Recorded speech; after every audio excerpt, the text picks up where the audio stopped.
Je pense comme tous les sélectionneurs et comme tous les joueurs aujourd'hui l'ont dit, je pense que ça va être une des CAN les plus difficiles de l'histoire. On va avoir des beaux stades. On a de plus en plus de joueurs africains qui jouent dans les meilleurs clubs au monde. Toutes les équipes nationales ont des stars. Le football africain a progressé, on l'a vu à la dernière Coupe du Monde. Et je pense que le fait justement aujourd'hui d'avoir prouvé au monde entier que l'Afrique pouvait être sur le toit du monde, avec le Maroc, avec le Sénégal, le Ghana aussi qui a fait une bonne Coupe du Monde, la Tunisie qui a battu la France. On a montré qu'aujourd'hui, voilà, on pouvait rivaliser avec les plus grandes nations. Donc ça veut dire qu'aujourd'hui, la CAN, elle est respectée. Elle va arriver à un moment où, je pense, toutes les équipes peuvent battre n'importe qui. On l'a vu encore dans les derniers résultats.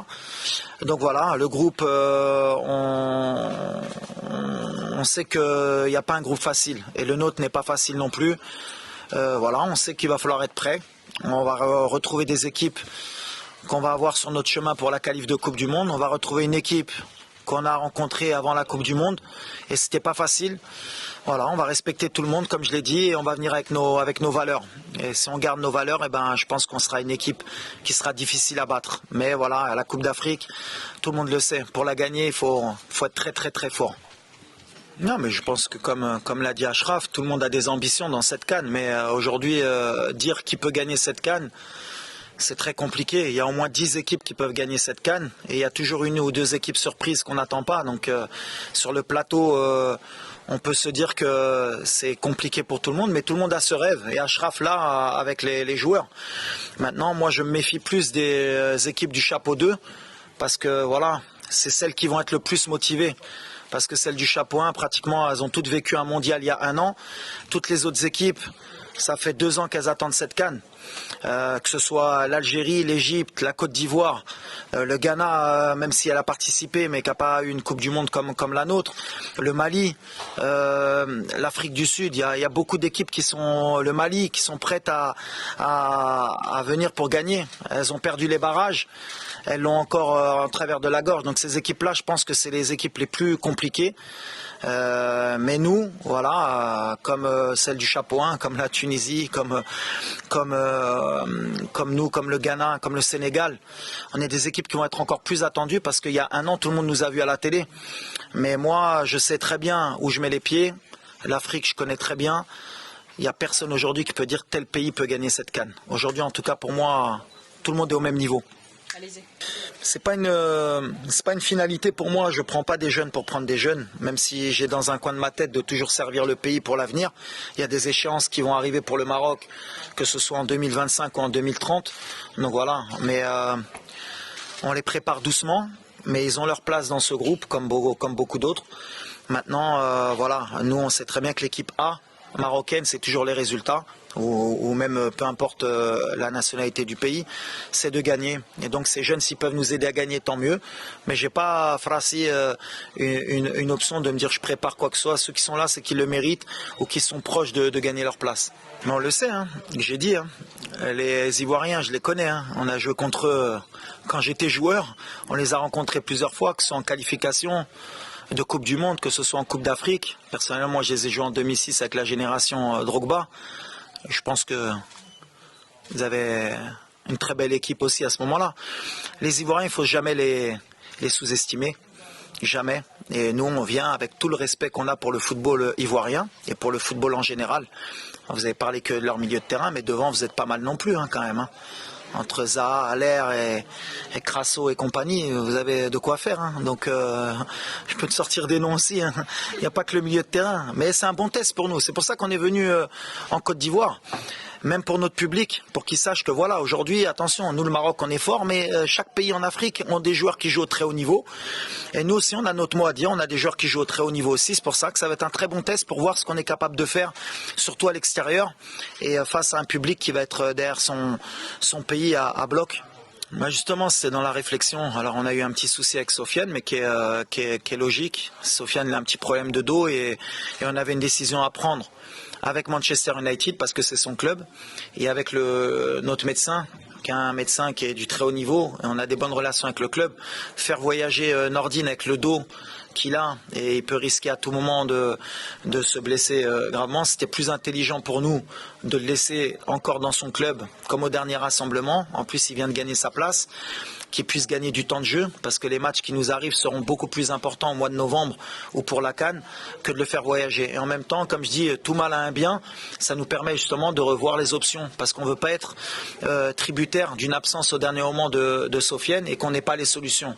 Et après, on risquerait de me reprocher en tant que sélectionneur de jamais avoir testé des choses. Donc, de par la force des choses, ça nous permet de voir Mazraoui au milieu, ça peut nous permettre de voir Al-Azouzi, Richardson. On a des options, on va prendre la meilleure possible pour l'avenir. Après, il y a aussi le cas Ziyech, comme ça on aura réglé les deux cas. Hakim qui est encore une petite raideur au mollet. Et pareil, dans le même cas qu'au mois de septembre, on ne prendra aucun risque avec Hakim Ziyech parce que le plus important pour nous, c'est qu'il soit apte pour le mois de novembre ou la CAN. Après, c'est des gestions. Mais comme j'ai dit, il faut le prendre positivement. C'est-à-dire qu'aujourd'hui, on peut revoir Adli, on peut revoir Abdé, on peut voir Harit, voir un peu les solutions, puisqu'il manque aussi Bouffal.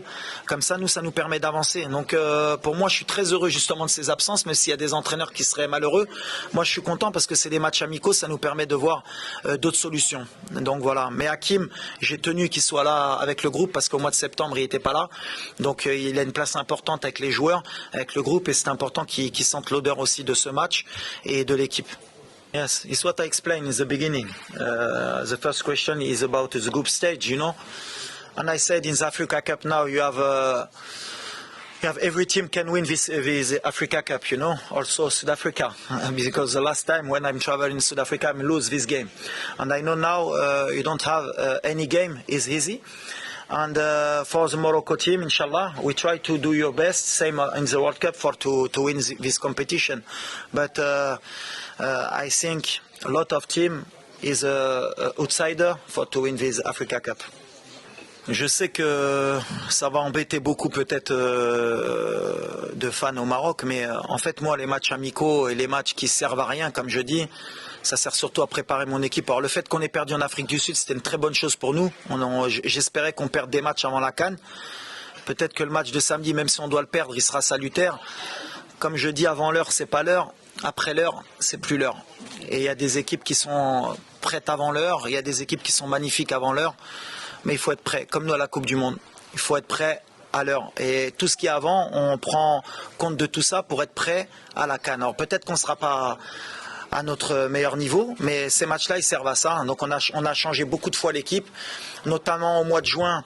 On a essayé plusieurs joueurs au milieu de terrain, on a essayé des combinaisons, ça ne nous a pas réussi, mais on a appris que dans l'effectif, il fallait vraiment trouver beaucoup de solutions au cas où il y avait des absences. Donc voilà, aujourd'hui encore, on est dans ce genre de choses, puisqu'il n'y aura pas Bouffal, il n'y aura pas Mrabat, il n'y aura pas Ziyech, et ce ne sera pas une excuse pour samedi. Ceux qui prennent la place de ces joueurs-là doivent me prouver à moi et au peuple marocain qu'ils sont capables de pallier ces absences et d'être des titulaires en puissance. C'est à ça que servent tous ces matchs. Après moi, gagner tous mes matchs avant la CAN et me faire sortir au premier tour, ça ne m'intéresse pas. C'est important pour nous. Hein. Et d'ailleurs, beaucoup de gens ont vite oublié parce qu'on a fait une grande Coupe du Monde, mais ça a été un de nos plus gros absents. C'est un joueur sur qui je comptais énormément dans l'équipe pour débuter ou pour rentrer comme super sub. La seule chose que je peux dire sur Amine, c'est bravo à ce garçon parce qu'il a eu une des pires blessures qu'on peut avoir un footballeur. Et il est revenu fort, et là il revient bien. On a toujours été derrière lui parce que sa place elle est avec nous. Et je lui avais dit que l'absence en Coupe du Monde, il devait s'en servir pour venir et nous aider à la Coupe d'Afrique pour être un des meilleurs joueurs. Je pense qu'il a pris à cœur ce challenge, il revient fort. Je pense qu'il débutera demain. Et on espère voir le meilleur de Amine parce que c'est un joueur talentueux et il le mérite. Bon. Mais en fait, j'ai fait une grosse bêtise, moi, à la Coupe du Monde. J'étais pareil, j'étais avec le public, je suis parti, j'ai dit on peut tout gagner. Si on n'est pas roi du continent, on ne peut pas être roi du monde. Là, j'étais un peu dans mon délire. Entre-temps, je suis redescendu un peu sur terre. Je pense que ça va être très difficile pour nous de gagner la CAN. On ne sera pas favori. Comme j'ai dit, je pense que les équipes du chapeau 2, ceux qui n'ont pas vécu le mondial, parce que moi, si je n'avais pas vécu le mondial, je serais pendant 1 an, 2 ans à motiver mon groupe à dire hey, on va aller à la Coupe d'Afrique pour effacer tout ça. Ces équipes-là, elles me font plus peur que les autres. Mais nous, en Afrique subsaharienne, ça a été toujours compliqué pour le Maroc. Je ne sais même pas si on a été en demi-finale dans notre histoire, mais peut-être. La Coupe d'Afrique, ça a toujours été difficile pour le Maroc. On n'a qu'une Coupe d'Afrique. Ça fait longtemps qu'on n'a pas vu les demi-finales. Je crois que la dernière fois que le Maroc a fait demi-finale, je crois que j'étais joueur, j'avais des cheveux. Donc aujourd'hui, on n'est pas favori. Et je m'excuse auprès du peuple marocain parce que c'est vrai que j'étais parti. Je disais si on ne fait pas minimum demi-finale. Mais je pense qu'aujourd'hui, il y a des meilleures équipes que le Maroc sur le continent. Dans les 1 an qui sont passés après la Coupe du Monde, il y a beaucoup d'équipes qui ont progressé, qui arrivent en puissance, dont la Côte d'Ivoire, dont l'Égypte, dont l'Algérie, le Nigeria. Beaucoup d'équipes qui n'ont pas été à la Coupe du Monde. Je pense que c'est elles qui sont favorites. Nous, on va essayer de se battre. Comme vous avez dit, vous avez parlé de premier tour. Déjà, on va essayer de passer le premier tour. Et après, Inch'Allah, comme on dit, si Dieu est avec nous, pas après pas. Mais aujourd'hui, le Maroc n'est plus favori de la Coupe d'Afrique des Nations. Pour moi, on va avoir à peu près le même groupe. Mais en fait, on a créé un monstre. Le fait d'avoir fait demi-finale, on a, je pense, fait soulever des montagnes à tous les pays africains. Maintenant, tout le monde a faim. Tout le monde se dit que c'est possible. On voit que grâce au Maroc, il y a beaucoup de pays qui ont récupéré des binationaux. Et avant, ils hésitaient. Maintenant, ils viennent jouer pour leur pays, pratiquement tous. Tout le monde va vouloir faire tomber le Maroc. Tout le monde rêve de faire tomber le Maroc. Je pense qu'il y a même des pays, ils ne dorment pas. Ils espèrent jouer contre le Maroc pour nous battre. Donc tout ça fait que ça va être très compliqué pour nous. Parce que quand on a attendu, c'est très très dur.